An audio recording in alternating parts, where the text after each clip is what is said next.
Hi, I'm Alessia from a small town in Kenya.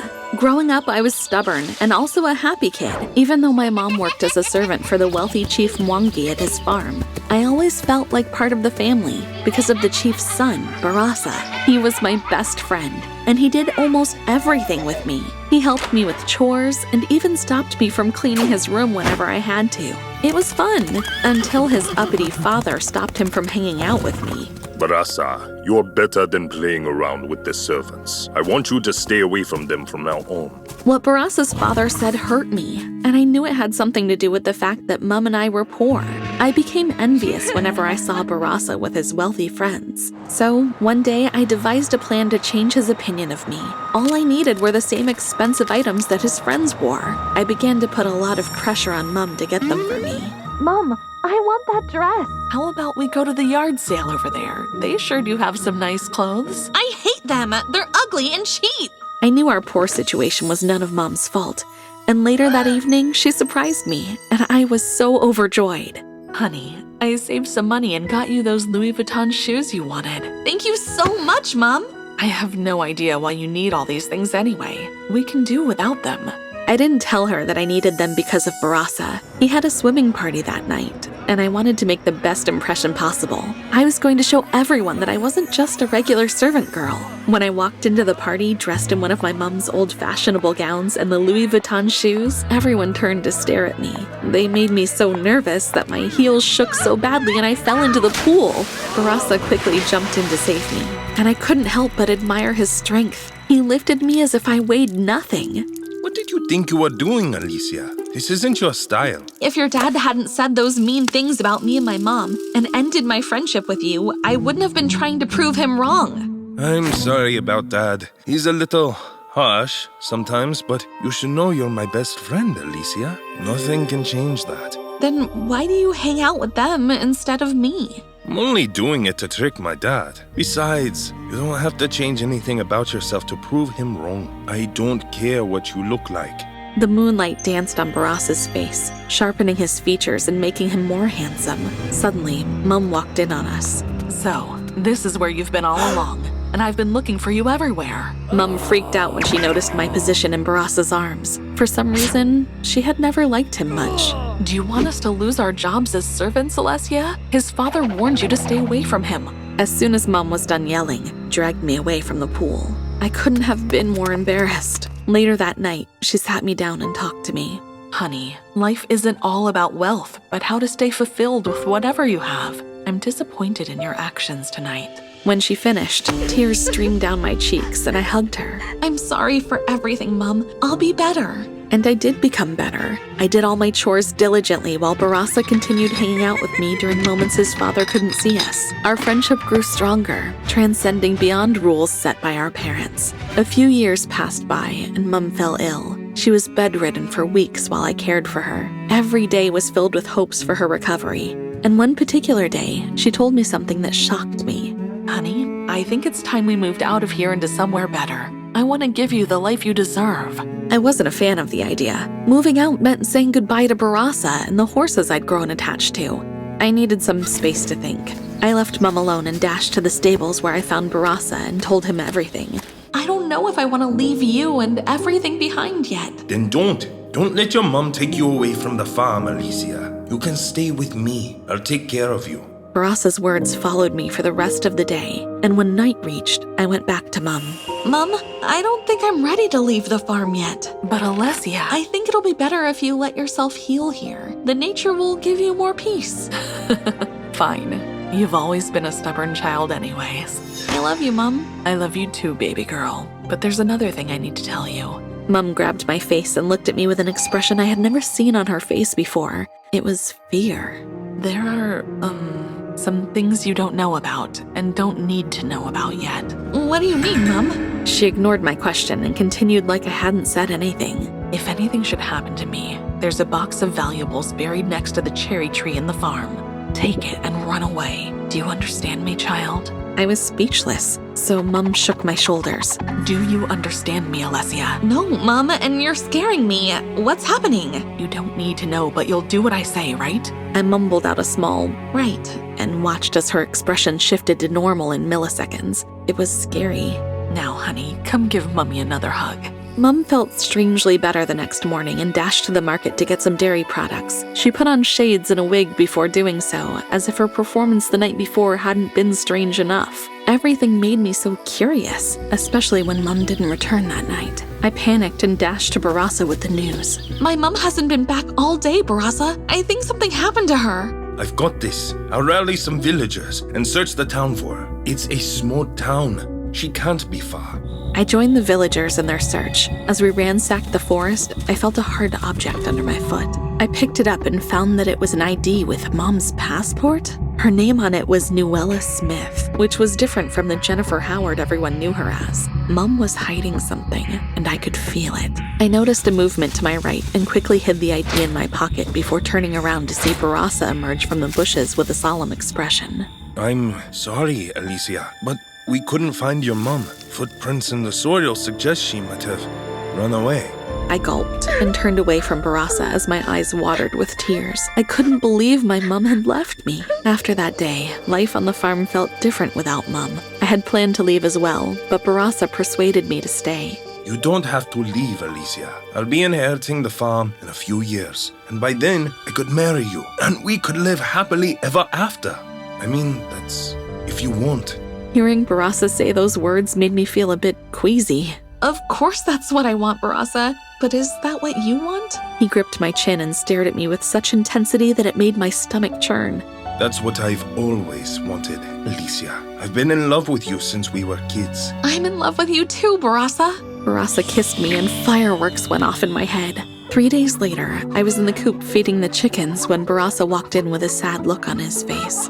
Alicia, I have something to tell you. I'll be leaving to boarding school this week. Dad enrolled me in one yesterday. Sadness enveloped my entire body as I hugged Barasa. But what about our promise? Don't worry, I'll never forget. Your heart and mine are locked forever. The next morning, Barasa left the farm and we waved at each other with a secret look on our faces, promising to always return to each other. I carried on without Barasa on the farm, even if I constantly continued to feel the lack of his and Mum's presence. The only thing that kept me going was his promise to me. Time passed, and 2 years later, news of Barasa's return spread like wildfire. I heard Chief Mwangi's son will be returning today, and he's now a very handsome man. The girls won't know what hit them. I gave the woman a small smile before hurrying home with the vegetables I had purchased. Chief Mwangi was throwing a big party to celebrate Barasa's return, and I couldn't wait to see him. As soon as I arrived at the mansion, I noticed cars parked all around it. I walked around looking for him when I noticed him kissing a girl on the patio. Many people surrounded him, applauding and yelling. Happy engagement! Thank you all. Angela is the prettiest woman I have ever met in my life. My heart broke into 1,000 pieces. In disappointment, I tossed the market bags to the ground and fled the scene. Barasa, like Mum, had lied to me. I had no one but myself to rely on. I dashed to the cherry tree Mum mentioned years ago and dug furiously at the soil beside it until my hands hit something. It was a treasure box with a lot of money inside. I quickly packed my bags and left with the treasure chest without telling anyone. I flew to America and began a new life there. Mum's money supported me for years, and I used some of it to start a small agricultural business that grew into something big. I became one of the world's youngest billionaires and the proud owner of Alice, a food technology firm. One day, I was on my way to work when a woman bumped into me. Hey, watch where you're going. She turned around and I was surprised to see Mum? Hey, pretty lady. Please, I need a job. I can be your personal maid. Here's my CV. security suddenly showed up to drag her away. Sorry, ma'am. This crazy lady escaped us. We'll take care of her. No, leave her. I'll take care of her. I took Mum to my office and asked her a lot of questions. Why did you leave me alone on the farm all those years ago? Huh? I don't know you. She couldn't answer any of my questions, and the worst of it all was that she couldn't even recognize me. I took her to the hospital, hoping they could fix her memory issue. I'm afraid there's nothing we can do for your mother. She needs something to trigger her memory. Maybe an impactful event from her past. I tried everything to trigger Mum's memory. I showed her old photos of us together, That looks like me. took her to a farm, even showed her the ID she dropped all those years ago. Yet, Mom couldn't recognize me. I gave up and settled on taking care of her instead. The stress of caring for Mom and the company took a toll on me, so I took some time off and went horse riding constantly. And one day, I saw Barasa and his wife. She was yelling at him right in the middle of the parking lot. I'm filing for a divorce right away! I was about to ignore them when she raised her arm to slap him, and I couldn't help but swoop in and grab her arm. That's enough. I won't let you assault someone on my property. And who do you think you are? Alessia, Barasa's old friend and owner of the parking lot you're standing on. Of course you're his friend. You both look pathetic. She flung her arm out of my grip and walked away with a menacing look at Barasa. Expect divorce papers and my lawyer! When Angela left, Barasa looked at me. Wow, you've grown and changed so much, Alicia. I wasn't going to remain a servant forever. Barasa had also changed since the last time I saw him, and seeing him now, I realized I no longer cared about him. There was no trace of the love I felt all those years ago. Alicia, about what you saw years ago. Dad forced me to marry Angela as a business transaction. He wanted a deal with her dad. It was nothing serious. I don't care, Barasa. I'm sorry about what your dad did, but I think it's best we move on. I've moved on. You should too. I won't give up on you, Alicia. No matter what it takes, I'll do anything to prove that I still love you. I pulled my arm out of his and walked away. I wasn't letting him back into my life. The next day, I was sitting on the couch watching some STA videos on TV when I heard a knock on my door. I went to see who it was and was surprised to see Barasa standing right on my porch with a bouquet of flowers in his hand. Hey there, thought I'd pay you a visit. How did you find my place? I asked around. Would you let me come in? Fine. Make yourself at home. Thank you. Your place looks absolutely beautiful. While we talked and caught up on the past, Mom walked in. Hey, Mom.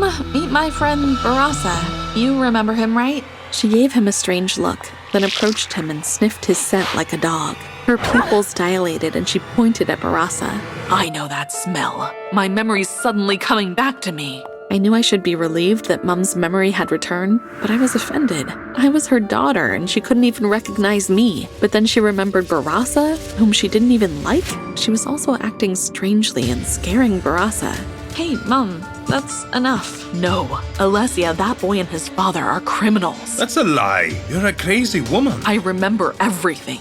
I was a CIA agent undercover on their farm gathering intelligence on their crimes. They found out and tried to capture me, but I escaped. I fell and hit my head as I ran away from them, and I couldn't remember much else except that some nice people helped me.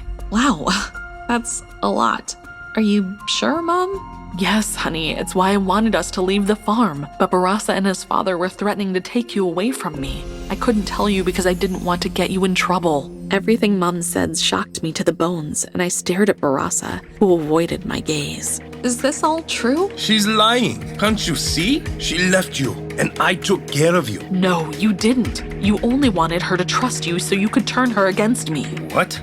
I'm sorry, Alicia, but your mom is going crazy. I'm just going to leave you with Miss Loco here. Suddenly, Barasa sped for the door, and Mom leapt in the air and karate chopped him to the floor. It was the coolest thing I'd ever seen.